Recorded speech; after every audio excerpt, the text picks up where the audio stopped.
It's time for headphone highlights. Oh, good. Thank you, Lady Marslander. My wife is making me tea to help reduce my coughing. And now that we're doing headphone highlights once again, I apologize for coughing. I know it's going to get in the way a little bit over the highlight, but bear with me as I try to get through this as quickly as I can. So, we're going to take another brief departure away from IEMs because there's a headphone that's very, very interesting, very, very strange, very, very weird, but also relevant that I'd like to discuss. Today we have a Hifiman. Specifically, we have the Hifiman HE-R9. Let me see if I can get a good shot of this here. There you go. These are yet another dynamic driver Hifiman. And as we've discussed, that's not something the Hifiman's really known for. They're known for their planars. They're not known for their dynamics. This is a much newer one. And it's in a very similar vein of the dynamic that we looked at before. 1 second, let me grab that. Yeah, it's very similar to these. The Drop Hifiman HE-R9DXs, if you recall. Dynamic driver Hifiman headphones. You're going to notice some similarities here. While the cup is obviously a very, very different design, it does retain some similarities to the shape in the chassis there. Like that kind of lip at the very bottom is mimicked over here on the R9s. And kind of having this very large cup dome shape to the cups is also passed on. However, the R9s are significantly fatter. I mean, look at that. Very weird. It's going to be a continuing theme of this headphone. Weird. So, let's go over the build. We got a nice metal yoke here, okay? Nice steel metal yoke. It does a moderate amount of swiveling, very, very little. It doesn't really do this very well. The rest of the body is plastic. This is plastic. Not particularly great plastic. This down here, also plastic. It sounds very hollow. It sounds very thin. The metal yoke goes into the headband. The headband is where it adjusts, this adjustment mechanism here. Plastic as well. And it just kind of clicks in and out. Click, click. You probably barely even heard that. The weirdest cans we've seen? I think so. I think they're pretty effing weird. And not just because of how they look. We'll go over it. The rest of the headband here is wrapped in this very soft, very smooth. I believe Hifiman claims this to be leather. I think it's probably a protein leather. I don't think it's real leather. I don't think they specified, but it feels very, very soft. There's not a significant amount of padding up here. There's a bit, but what is there is very firm. It's a very firm pad. That being said, it's the same, basically the same headband that we saw in the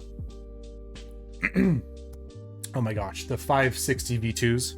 Same headband. So it's a good headband. The pads are once again very reminiscent of these. They're kind of a hybrid pad. A nice soft protein leather on the outside. The face is this kind of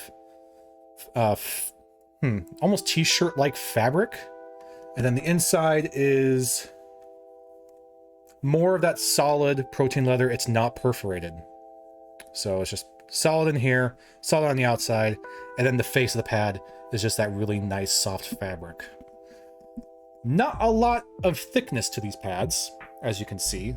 They're pretty thin, so there's not a whole lot of foam or soft plushiness to give you a whole lot of extra cushy comfort, but it's plenty. It's fine, as we'll discuss. So here's one weirdness. Again, besides how they look. The cable. The cable they come with is a typical Hifiman cable. It's nothing to really write home about. It's serviceable. It's not the worst. It's just fine. It's a good length. It's only about maybe 4 feet long, and I appreciate that. But it's just kind of your typical rubbery cable. Nothing really special about it. And then it does end to a dual entry 3.5mm plug. Come on. There you go. 3.5mm. And each side is screen printed with your L and R indicators. The other side, weirdly enough, is a right angle. It does come with your 3.5mm, but with the adapter for a 1/4-inch adapter. There's nothing particularly wrong about right angle. Right angle's fine. I don't really like them because it doesn't work very well with my setup. So I kind of wish this wasn't a right angle. I kind of wish this was just straight, but it's fine. It's doable. It's serviceable. But weirdly enough, again, this is a dual entry headphone. We have a cable that is split with a left and a right channel connection for each driver. And when we've seen that in the past, the vast majority of the time, it means that is a headphone that can be run balanced that way, as long as it is a balanced cable. This headphone can be run balanced, but in a different way. This cable, in order to run balance, where did I put it? Requires a single-ended balanced 3.5mm cable. I don't know why they decided to do that. What that means is it can only run balanced if you have your balanced 3.5mm cable plugged only into the left channel, like so. This is the only way these can be run balanced. Weird. Very weird. I don't know why they did that. I can't imagine what the reasoning is for that. The only thing I can think of as to why they made it this way is that there's a module that you can purchase for extra that can go with these, that kind of clips into one side. It's a little Bluetooth receiver, which essentially makes this a wireless headphone. And that is, I suppose, a 4-pole 3.5mm plug-in Bluetooth adapter. And rather than allowing it to run balance through both drivers, they figure, well, we already have this ready to use for a Bluetooth cable or a Bluetooth adapter. We might as well just do balance only through the one side. It's just weird. It's a weird thing to do. I have to explain what balanced is again? Okay. So I'm going to do a very loose explanation of what balancing means. Normally, a headphone, it could have single entry or it could have dual entry, right? Like I was showing you. A cable for each side of the driver, for each driver, your left driver and your right driver. Most headphone cables terminate to something like this at the very end. And this is what plugs into your amplification source. Okay, it's just either it's a 1/4-inch like this. Come on. There you go. Big fat 1/4-inch like that. Or it might be 2.5mm or 3.5mm or whatever. It just, come on in. Come on in. Oh my goodness. My darling wife is giving me a cup of tea. Pardon me one moment while I go grab it from her. She is in her pajamas.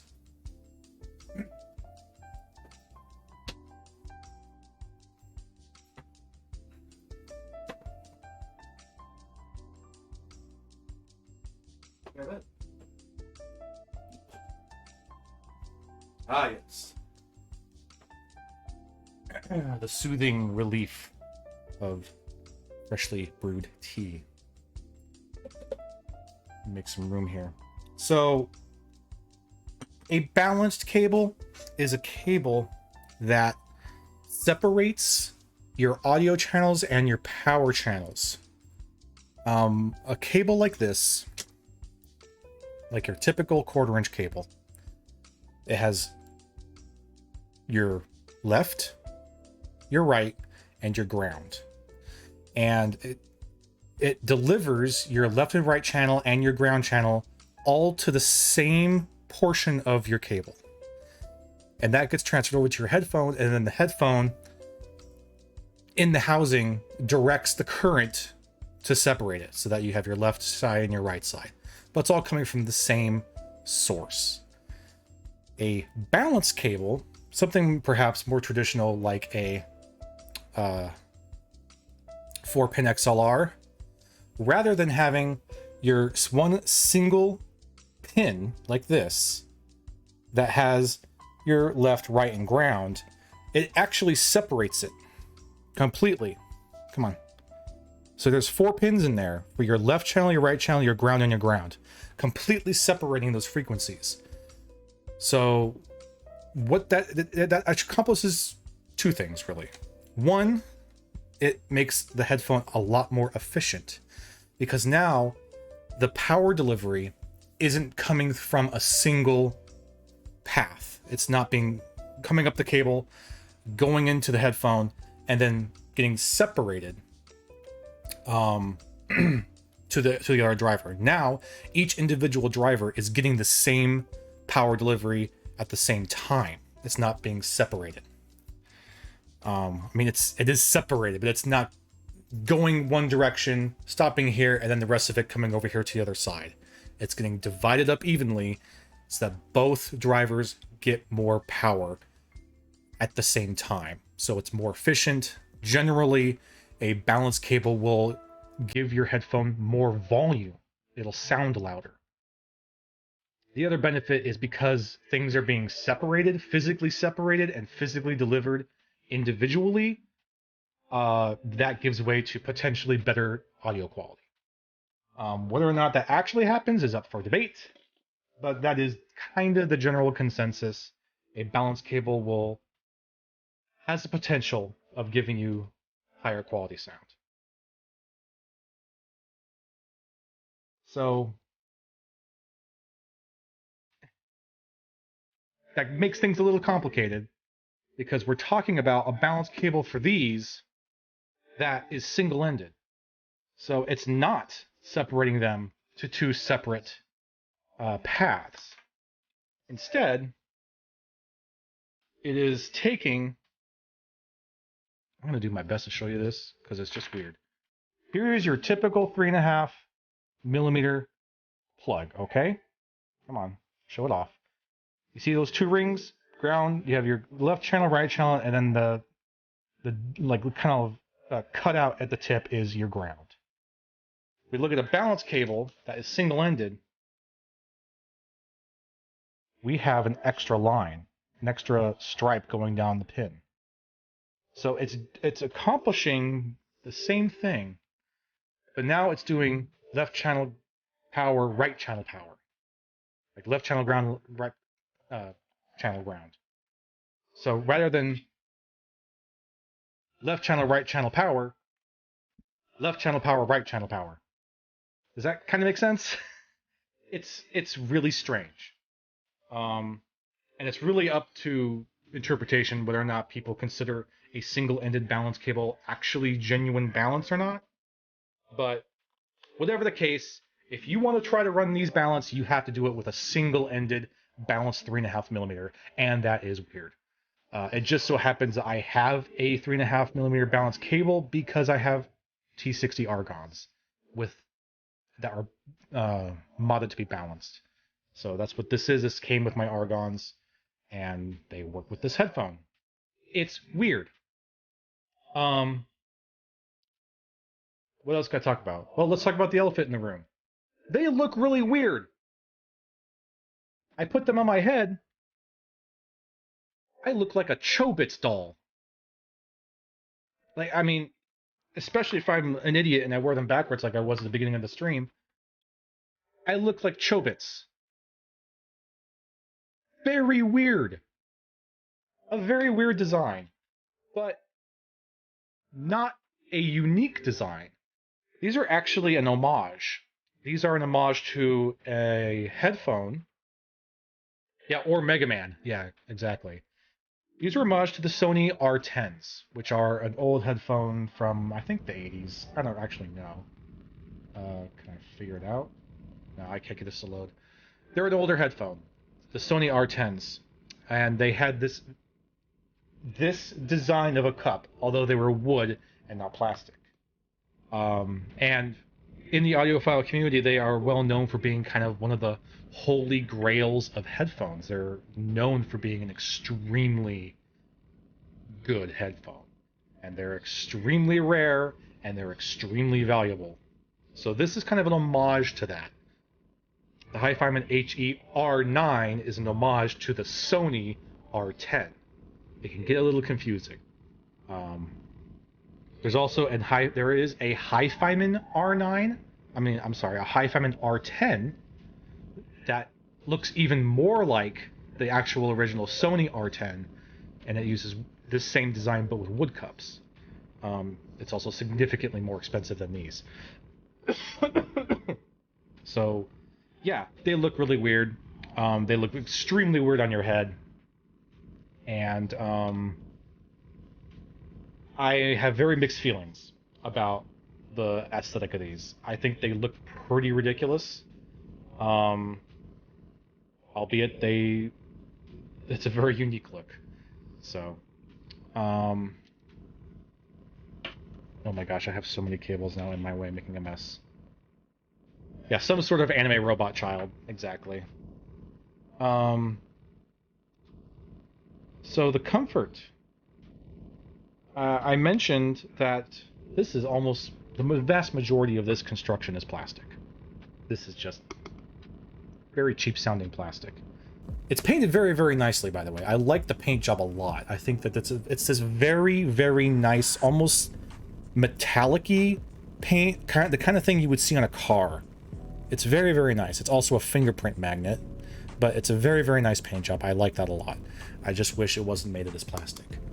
However, because it is, it means that they're very, very light. These are extremely light headphones for being as humongous as they are, and that adds to their comfort quite a bit. On the head here, yes, I have I have a big headband on my head.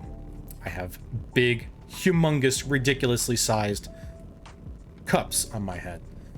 But I'm not feeling really any kind of pressure anywhere. The clamp force isn't bad at all. It's barely noticeable. There is a tiny bit of clamp force, but it's really not that bad. And where that clamp force kind of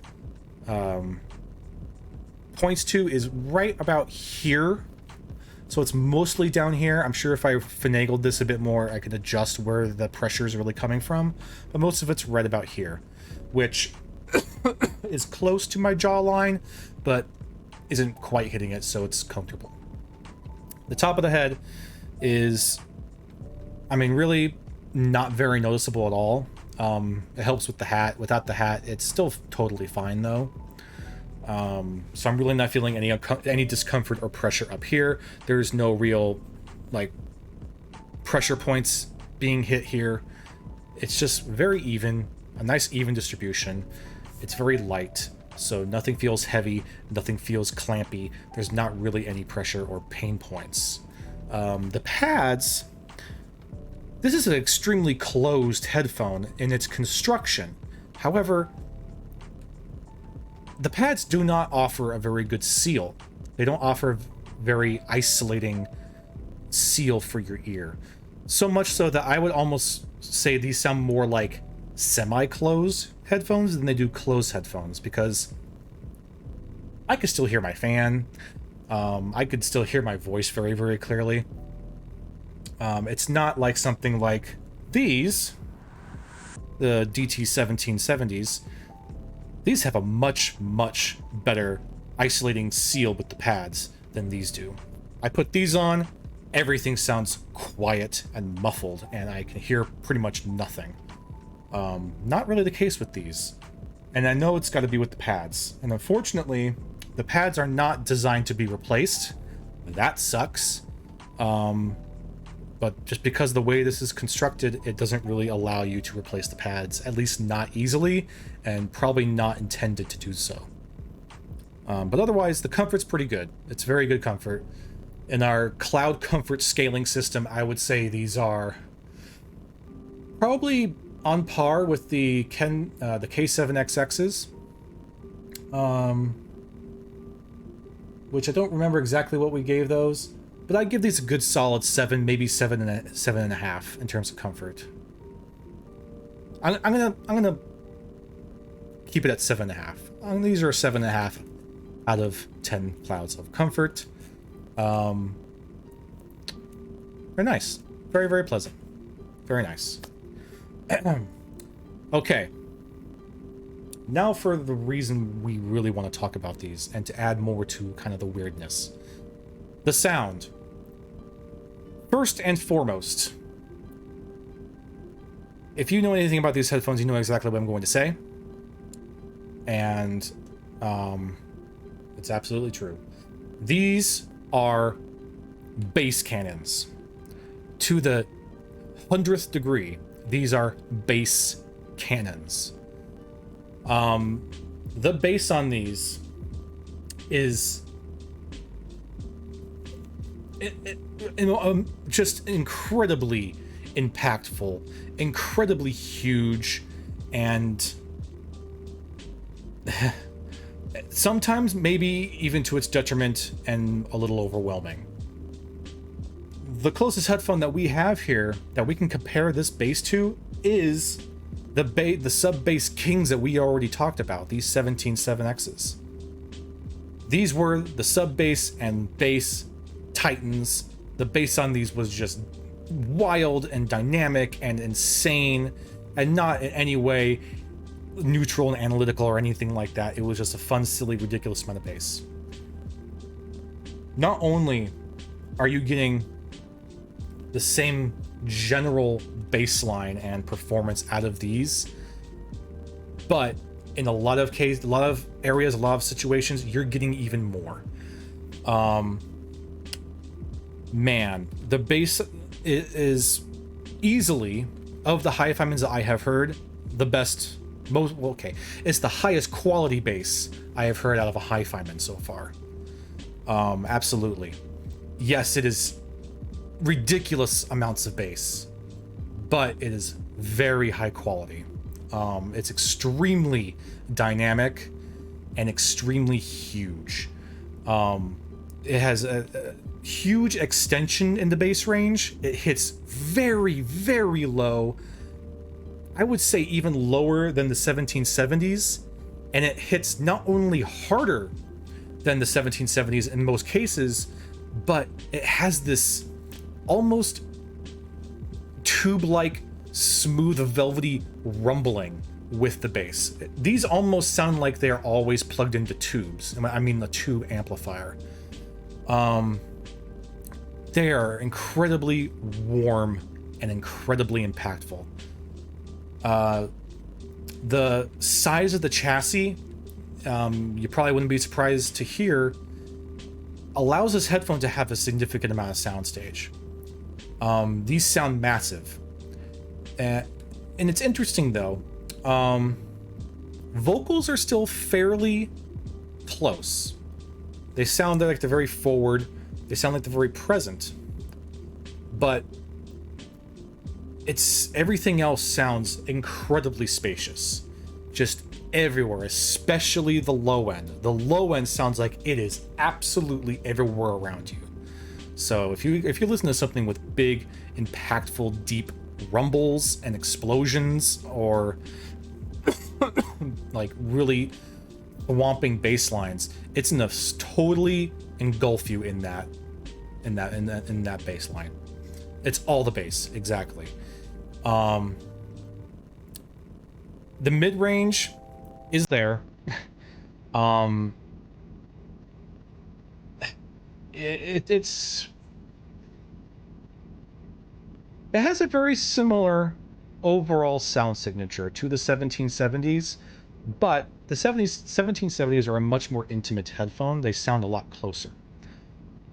The 1770s do not have the spatialness of this headphone, nor do they have the imaging. These have pretty incredible imaging, and that's really important if you're going to have that much space. That being said, I will say that more than most headphones I have heard, these really are picky about what you're listening to. Certain songs, the bass is just too much. It's just way too much. It completely overwhelms the rest of the track. It completely overwhelms every other part of the frequency. It's just way too much. Especially for lower quality recordings. It has a hard time with keeping that separation, and it just is bloated. It's really crazy bloated. However, with the right music, with the right tracks, and with the right quality of recording, these sound absolutely amazing. Tank by Seatbelts, the Cowboy Bebop theme, has never sounded so good as it does on these. I mean, yeah, Tank sounds absolutely fantastic with these.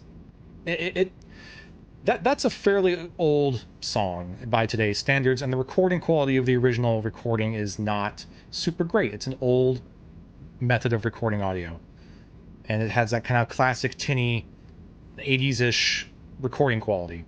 With these, it almost sounds like a modern recording. It sounds so clear and so spacious, and you can identify every little instrument wherever it is, and it sounds like it's everywhere around you. So, Tank sounds the best on these headphones. That one specific song, I can tell you, sounds absolutely freaking amazing with the R9s. So it's, again, adding to the weirdness factor of this headphone. It is too much for some things and just right for other things. That might sound a little like, well, yeah, no duh. That's kind of the same with any headphone, but with these in particular, I feel, because my first day listening to these, I didn't like them. I was going through my usual playlists of random stuff, and everything just sounded way too bloated. The low end was way too intense and way too overwhelming, and it was just veiling over everything. I didn't like them. But once I started to find certain tracks that really utilize what this can do properly, then I'm like, okay, yeah, I see what this can do now. Also, another weird little quirk about these that adds to their weirdness is running them balanced does seem to genuinely improve them. They already sound, again, with the right music, incredible. But you run them with your balance cable on that weird single-ended balance, and vocals are clearer. The mid-range comes more forward, it's more present. You do suffer from a little bit of potential sibilance at the high end, but the mid-range becomes a lot more present, and the low end actually gets more under control. It's not as, like, super crazy, ridiculously far-reaching. And that's really unusual. Usually I don't have a noticeable difference in the audio quality from single-ended to balance. Or, I'm sorry, to non-balanced to balanced. Usually it's very, very subtle, or it's just a clear volume difference. But with these, I really genuinely think there is a performance and clarity difference. These sound better when they're run balanced. So yeah, super crazy weird headphones that look really, really weird, but they sound really, really good on certain occasions. But there's a problem. There's a big problem. These are $600 MSRP. That's a lot of money. And this is not a $600 headphone build. Not that it's a poor build. It feels robust enough. I don't feel like it's going to break on me, but this plastic feels so cheap, and everything about it just feels cheap, kind of. It definitely does not feel like a premium $600 headphone. And at $600, it's got some competition. Namely, it's got to compete with these. It also has to compete with something like T60 Argons. Now, all those sound quite a bit different from these, but that's a really, really hard sell for these to be $600. So much so that I would say you should not buy these for $600. Fortunately, I didn't buy these for $600 because, and the reason why I'm talking about them today, they're on sale. They've been on sale for a bit now, and rather than paying $600 for these, you could buy these right now for about $360. So at $360, these are a bargain. These are killer at $360. Yo, Marslander, I should probably get some sleep. As be a responsible adult. Hope you have a great stream. Catch you later. Thank you very much, Cretan. Thank you so much for stopping by. I really, really appreciate it, my guy. Have a good night. Get some rest. So yeah, $600 is a really, really difficult sell for these, but $360, hell yeah. They're absolutely worth it for $360. If you need something neutral, you're not going to like these. If you need something analytical, you're not going to like these. If you're anything other than a bass head, you're probably not going to like these. But if you really enjoy bass, and you want to have some of the best performing bass you can get, there you go. Yeah. Bass quality on these is absolutely insane. But, yeah. Hifiman HE-9Rs. I dig them. But you really do gotta find the right match for them, in my opinion. Okay. Let's get back to it.